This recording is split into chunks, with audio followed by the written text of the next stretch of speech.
His life had hit rock bottom, but his life was about to change.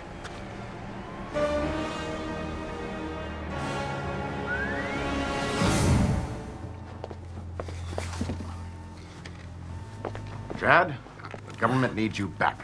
Blah, blah, blah. Damn it, man! Hear me out. 2 days ago, a spaceship landed on Earth. The alien aboard damn near died trying to warn us about the plot to destroy mankind. Do I have your attention now? We saved the alien, and I'd like to introduce him to you. Well, since I'm here, why not? Chad, meet Roger Moore. Obviously, I'm not the Roger Moore from the James Bond films. What in the world? Hi, this is Katy Dolle with the Valley Film Festival. I'm here with Peter Basler of Chad and the Alien Toupee, which is a fantastically hysterical movie that we are showing this year. How are you today? I'm good, thanks. It's so exciting to have you here. And tell me, what was your main inspiration? How did this film come to be? Well, Chad was actually a pilot for a web series that was given to me by a good friend of mine, Carrie Anderson, who wrote it. And it was something that was just sort of handed to me, a gift from on a silver platter. Yeah, a gift from the film gods, I guess. Yeah. Wow. Okay. The biggest thing, I guess, for me was casting. Okay. Obviously, if you're a Star Trek fan, we've got two Star Trek alum. Mm-hmm. I wanted to say this film reminds me of Austin Powers. Right. And were you inspired by that at all as well?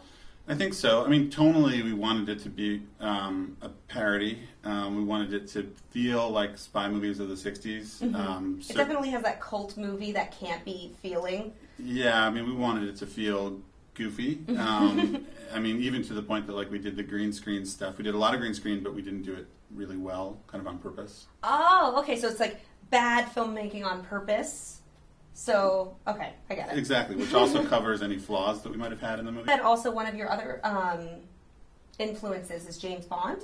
Right. And how does that play into your film?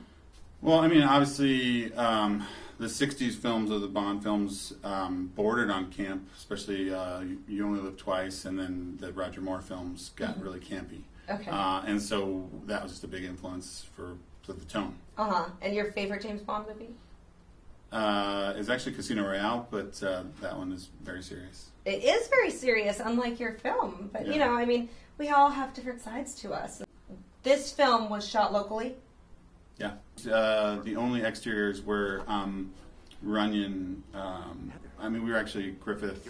We just stole that part of Griffith. That's what I thought. I was looking at it, and I thought, that looks like Mulholland. Yeah. So that's up at the top of Runyon Canyon? We went to the top of Beechwood in L.A., you know, underneath the Hollywood sign. Beechwood Canyon, I know it well. Yeah, and just drove up there and shot it. And so that's the ending scene there. Yes. That's up at Beechwood Canyon.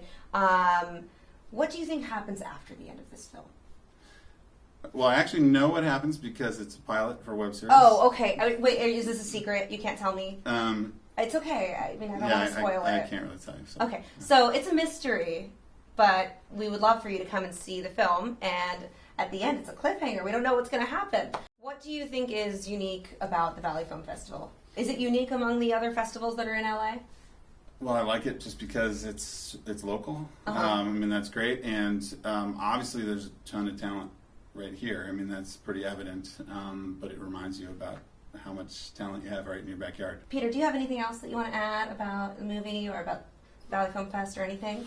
Well, I'd like to put a plug in not only for Bob and Tim, who are great in it, but we also have Michael Monks, who plays the President of the United States. Right. And I've done a lot of movies with Michael, and this was one of the first things that I did with Michael. I think I've done 5 or 6 other films with him. Okay.